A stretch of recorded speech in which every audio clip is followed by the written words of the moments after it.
28일 화요일입니다. 새벽 예배 드리십니다. 다 함께 찬송가 19장을 찬송 드리십니다. 19장입니다.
사도신경으로 우리의 신앙을 고백합니다. 나는 전능하신 아버지 하나님, 천지의 창조주를 믿습니다. 나는 그의 유일하신 아들 우리 주 예수 그리스도를 믿습니다. 그는 성령으로 잉태되어 동정녀 마리아에게서 나시고 본디오 빌라도에게 고난을 받아 십자가에 못 박혀 죽으시고 장사된 지 사흘 만에 죽은 자 가운데서 다시 살아나셨으며 하늘에 오르시어 전능하신 아버지 하나님 우편에 앉아 계시다가 거기로부터 살아있는 자와 죽은 자를 심판하러 오십니다. 나는 성령을 믿으며 거룩한 공교회와 성도의 교제와 죄를 용서받는 것과 몸의 부활과 영생을 믿습니다. 아멘. 오늘 은혜 주실 기록된 하나님 말씀 디모데전서 5장 17절에서 25절 끝절까지 말씀 봅니다. 디모데전서 5장 17절에서 25절까지 말씀입니다. 찾으셨으면 함께 읽으시면서 말씀 속에서 계시하신 하나님의 놀라운 은혜가 있기를 바랍니다. 함께 읽습니다. 잘 다스리는 장로들은 배나 존경할 자로 알되 말씀과 가르침에 수고하는 이들에게는 더욱 그리할 것이니라. 성경에 일렀으되 곡식을 밟아 떠는 소의 입에 망을 씌우지 말라 하였고 또 일꾼이 그 삭을 받는 것이 마땅하다 하였느니라. 장로에 대한 고발은 두세 증인이 없으면 받지 말 것이요 범죄한 자들은 모든 사람 앞에서 꾸짖어 나머지 사람들로 두려워하게 하라. 하나님과 그리스도 예수와 택하심을 받은 천사들 앞에서 내가 엄히 명하노니 너는 편견이 없이 이것들을 지켜 아무 일도 불공평하게 하지 말며 아무에게나 경솔히 안수하지 말고 다른 사람의 죄에 간섭하지 말며 네 자신을 지켜 정결하게 하라. 이제부터는 물만 마시지 말고 내 위장과 자주 일어나는 병을 위하여는 포도주를 조금씩 쓰라. 어떤 사람들의 죄는 밝히 드러나 먼저 심판에 나아가고 어떤 사람들의 죄는 그 뒤를 따르나니 이와 같이 선행도 밝히 드러나고 그렇지 아니한 것도 숨길 수 없느니라. 아멘. 할렐루야. 사람들이 모이는 곳에는 언제나 관계가 있습니다. 좋은 관계도 있고 그렇지 않은 관계도 있지요. 당시 초대교회에서는 은사를 따라 사역을 했습니다. 가르치는 은사도 있고 다스리는 은사도 있습니다. 에베소 교회 장로들과 약간의 갈등을 겪고 있는 것 같았던 에베소 교회의 치리하는 목회자인 디모데를 향해서 하는 말입니다. 어떤 이들은 속병이 일어난 것, 위장병이 생긴 것, 이것은 아마도 스트레스 때문에 그런 거 아니겠는가 라고 하는 진단도, 그렇게도 연구 발표를 한 적이 있습니다. 어쨌든 디모데는 에베소 교회의 사역을 하는 사람입니다. 이 사역을 하는 목회자는 혼자 하는 것이 아니라 더불어 동력하는 것입니다. 동력자들을 세우고 동력자들을 격려하고 또한 동력자들과 더불어서 동력자들에게 때로는 훈시하면서 바르게 가야 되는 것이지요. 하나님이 주신 사역에 있어서 하나님을 위해서 하는 것이 자기를 위해서 하는 것이 아니기 때문에 때로는 엄하게 꾸짖기도 하고 때로는 징계도 하기도 합니다. 때로는 격려하기도 하고 때로는 권면하기도 하는 것이지요. 오늘 본문에서 바울이 디모데를 향해서 하는 말씀을 우리는 눈여겨보아야 될 것입니다. 동력하는 자들로서의 에베소 교회의 장로들 그리고 그 안에서 일어나는 일들을 얘기하고 있기 때문에 그렇습니다. 자, 먼저 17절을 보고 가겠습니다. 시작. 잘 다스리는 자들은 배나 존경할 자로 알되 말씀과 가르침에 수고하는 이들에게 더욱 그리할 것이니라. 성경에 일렀으되 곡식을 밟아 떠는 소의 입에 망을 씌우지 말라 하였고 또 일꾼이 그 삭을 받는 것은 마땅하다 하였느니라. 아멘. 첫째는 지도자들을 존경하라라고 하는 것입니다. 잘 다스리는 장로, 치리자, 말씀을 가르치는, 말씀과 가르침으로 수고하는 이들을 존경하고 더욱 그리하라. 배나 존경하고 더욱 그리하라 라고 말씀합니다. 여러분, 목회자는 무엇로 사는가 할까요? 사실은 목회자는 먹고 마시는 것에 있는 게 아닙니다. 원래 그것은 다 내려놓은 것이지요.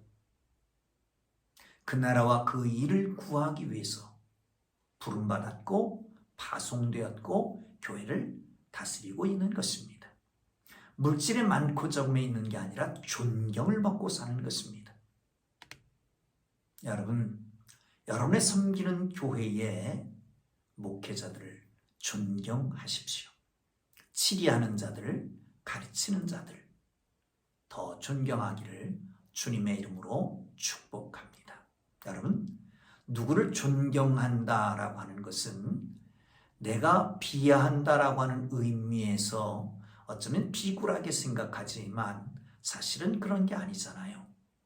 존경하면 자기도 함께 올라가는 것입니다. 자기 교회의 담임 목사를 존경하지 않는 사람 치고 자기가 은혜 받는 사람이 없습니다.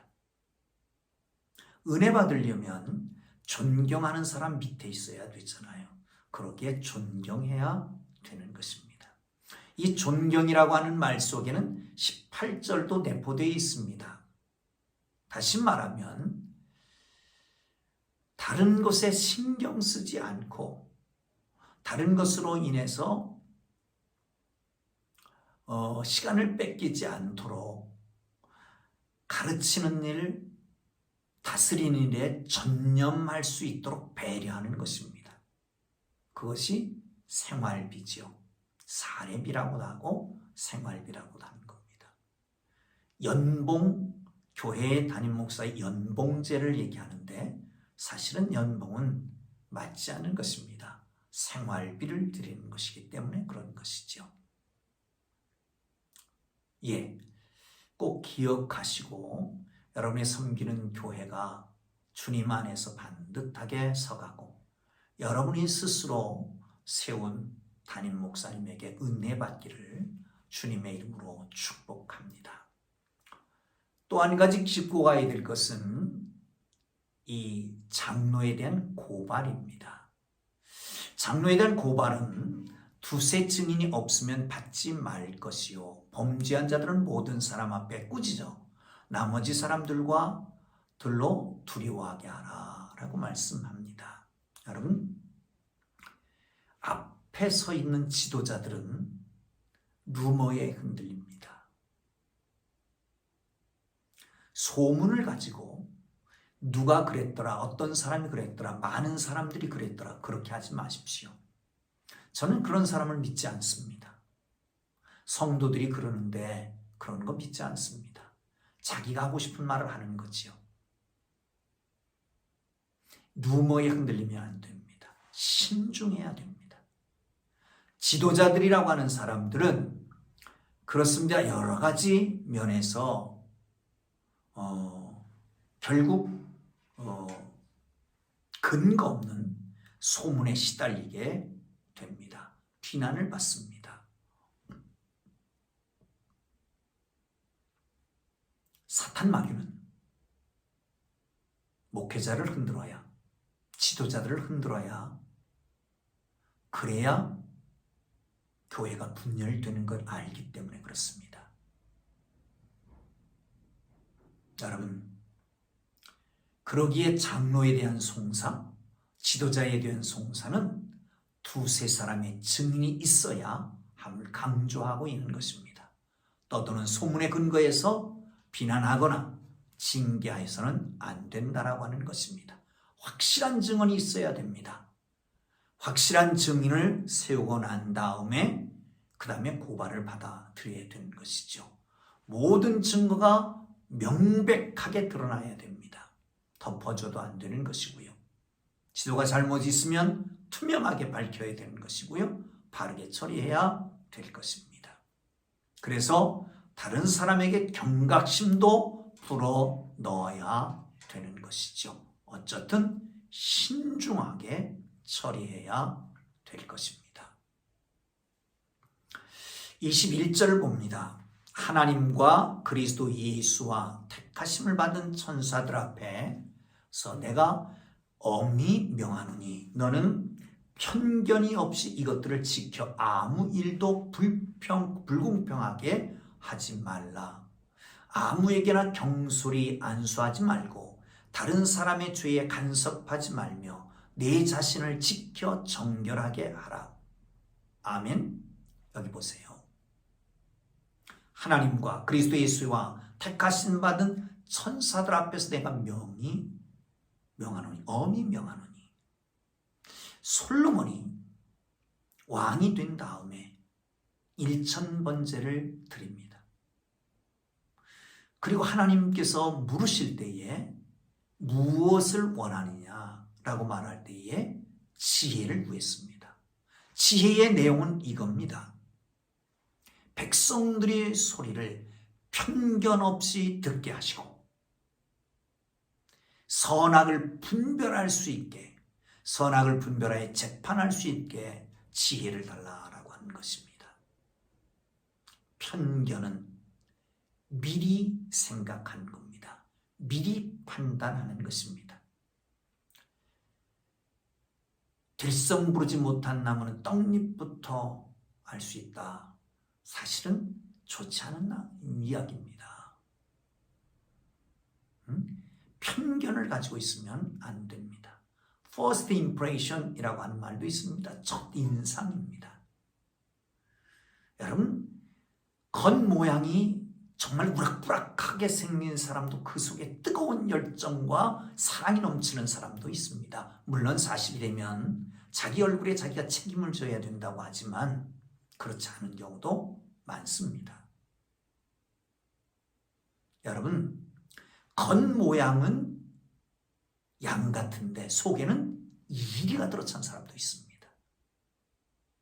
비둘기같이 온순한 것 같은데 그 속에는 아주 사악한 여우 같은 그런 모습도 있는 사람도 있습니다. 절대 편견을 갖지 마십시오. 그 부모가 어떻기 때문이라고 하는 편견도 갖지 말고, 그가 가지고 있는 직업이 어떤 것이라고 하는 것 때문에 편견도 갖지 말고, 내지는 그가 가지고 있는 가족관계 때문에 편견도 갖지 말아야 할 것입니다. 편견은 금물입니다. 지혜롭지 못한 것입니다. 편견에서 벗어날 수 있기를 바랍니다. 또한 불공평하게 하지 말지니라 라고 말합니다. 여러분, 불공평하다. 공평하지 않은 게 불공평한 거지요. 빈부, 남녀노소, 이 남성 우월주의 사회 속에서는 여성의 불공평한 판단이 있을 수 있습니다. 이 사회는 어린아이들에 대한 불공평이 있을 수 있습니다. 사랑하는 성도 여러분, 전과자라고 해서 편견을 가질 것도 없고, 돈이 없다 내지는 빽이 없다라고 하는 것 때문에 공평하지 못할 것도 없습니다. 여기 중요한 것은 하나님과 그리스도와 택하심 받은 천사들 앞에 있다라고 하는 겁니다. 그러므로 편견 없고 불공평하지 않는 하나님의 교회 성도들이 되기를 주님의 이름으로 축복합니다. 22절도 중요합니다. 아무에게나 경솔하게 안수하지 말고 다른 사람의 죄에 간섭하지 말며 내 자신을 지켜 정결하게 하라. 아무에게도 경솔히 안수하지 말라. 안수한다라고 하는 것은 지도자를 세운다라고 하는 얘기입니다. 그런데 경솔하게 아무에게나 안수한다. 어쩌면 인사는 만사다라고 하는 말이 있습니다. 사람을 잘 세우면 모든 일이 잘 되고, 사람 하나를 잘못 세우면 모든 일이 망가질 수 있습니다. 그러므로 인사를 신중하게 해야 됩니다. 3장에서는 처음 교회 나온 사람도 세우지 말라라고 합니다. 왜? 그 문화를 모르기 때문에. 다른 교회에 있다가 들어온 사람도 그렇습니다. 여러분, 최소한 그렇게 규정이 되어 있지요. 한 1년 정도 신앙생활을 하면 세례를 받습니다. 세례받고 한 2년 있으면 집사 임명을 받지요. 그리고 최소한 5년 동안을 근속하고 열심히 신앙생활하고 섬기는 집사 직분을 잘 감당하면 안수 집사의 직분을 받게 됩니다. 그리고 최소한 2년이 지나야 장로 직분을 받게 되는 겁니다. 그러면 교회에 입교한 지 거의 10년이 가까이 돼가지요. 그때에 직분을 세우는 거죠. 다른 교회에서 온 사람들은 어떨까요? 다른 교회에서 집사 직분을 받고 온 사람들은 2년 이상 경과되어야 안수 집사가 되고요. 안수 집사 된 지 2년 이상 되어야 장로가 됩니다. 안수 집사로 교회 오면 2년이 되어야 협동 안수 집사에서 시무 안수 집사가 되고요. 시무 안수 집사가 되면 그 이후에 2년 정도가 더 지나야 장로가 될 수가 있는 겁니다. 한 최소한 4년, 5년이 지나야 장로가 되게 되지요. 이런 것은 다 교회 규정에 있는 것이지만 특별히 이 모든 것들은 교회에 유익하게 하기 위하여 하나님의 교회, 하나님이 세운 사람들이 본인도 유익하고 그리고 교회도 유익하게 하기 위한 것입니다.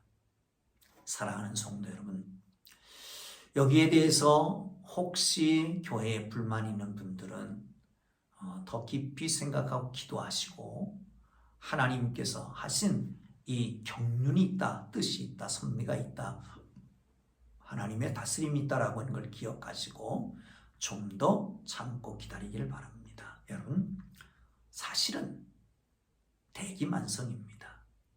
큰 그릇은 오랫동안 구워지는 것입니다. 더 크게 쓰시려고 연단하는 수도 있다라고 하는 걸 기억하시기를 주님의 이름으로 축원합니다. 다른 사람의 죄에 간섭하지 마라. 콩나라 파나라 하지 말라는 거예요. 그리고 자기 자신을 지켜 정결하게 해라. 간섭한다라고 하는 것은 어쩌면 동참하는 겁니다. 어쩌면 그래요. 다른 사람이 죄 지은 것에 대해서 신랄하게 비난하는 사람들 있죠. 대부분 자기도 같은 무리이기 때문에 그렇게 합니다. 자기를 보장하기 위해서입니다. 물론 그렇지 않은 사람도 있겠지만 여러분, 그렇다면 나 자신을 지켜야 됩니다. 옛날에 한참 그 친절한 뭐 있었잖아요. 영화. 그 유행했잖아요. 니나 잘하세요. 니나 잘하세요. 자신을 지켜 정결하게 하기를 바랍니다. 23절은요. 이제부터는 물만 마시지 말고 네 위장과 자주 나는 병을 위하여는 포도주를 조금씩 쓰라. 에베소 교회는 아마 금욕주의자들이 많았던 것 같습니다. 그런데 한편으로는 위장병을 위해서 포도주를 조금 쓰라 그렇게 말합니다. 응? 약으로 쓰라는 거예요. 여러분, 약을 써야 됩니까? 안 써야 됩니까? 질병이 걸리면 기도도 해야 됩니다. 약도 써야 됩니다. 병원도 가야 됩니다. 이건 다 일반적인 하나님의 계시입니다. 그 속에 하나님의 역사, 치유하심이 있습니다. 또한 하나님 앞에 기도해야 되는 거죠. 자, 마지막으로 24절, 25절에 보면 어떤 사람들의 죄는 밝히 드러나 먼저 심판에 나아가고 어떤 사람들은 죄는 그 뒤에 따르나니 이와 같이 선행도 밝히 드러나고 그렇지 아니한 것도 숨길 수 없느니라. 당시에는 정의사회가 아니었기 때문에 앞에 얘기했던 것처럼 불공평하고 편견에 의해서 재판이 이루어져서 어떤 사람은 빨리 죄가 드러나고 어떤 사람 빽 있으면 드러나지 않고 나중에 드러나기도 하고 그랬답니다. 그런데 하나님이 계시잖아요. 역사를 주관하시잖아요. 역사 계시 언젠가는 드러나게 돼 있는 거잖아요. 선악도 그렇습니다. 마지막 날 심판날은 어느 사람은 웃고 어느 사람은 웁니다. 선악간에 명명백백히 드러날 날이 있기 때문에 그렇습니다. 사랑하는 성도 여러분, 우리는 하나님께서 주신 귀한 직분을 가지고 살아가는 사람들입니다. 다른 사람의 직분을 귀하게 여기고 존경하고 우리 스스로를 자제하고 뒤를 돌아보고 정결하게 하고 편견이나 불공평하게 하지 말고 다른 사람의 죄에 간섭하지 말며 하나님이 심판하실 그날을 바라보며 열정을 다해서 섬기는 하나님의 사람들 되기를 주님의 이름으로 축복합니다. 할렐루야. 기도합니다. 이제는 우리 구주 예수 그리스도의 은혜와 하나님 아버지의 극진하신 사랑하심과 성령님의 감화, 감동, 위로, 인도, 역사, 교통하심이 주님이 주신 교회에 죽도록 충성하고 주의 뜻을 기다리는 주의 백성들 위해 이제로부터 영원토록 함께 계시기를 간절히 축원하옵나이다. 아멘. 각자 기도하고 자유롭게 나라와 민족을 위해서 기도하고 또한 선교사들을 위해서 복음을 위해서 기도하기를 바랍니다. 주님 부르기도 합니다. 주여 주여 주여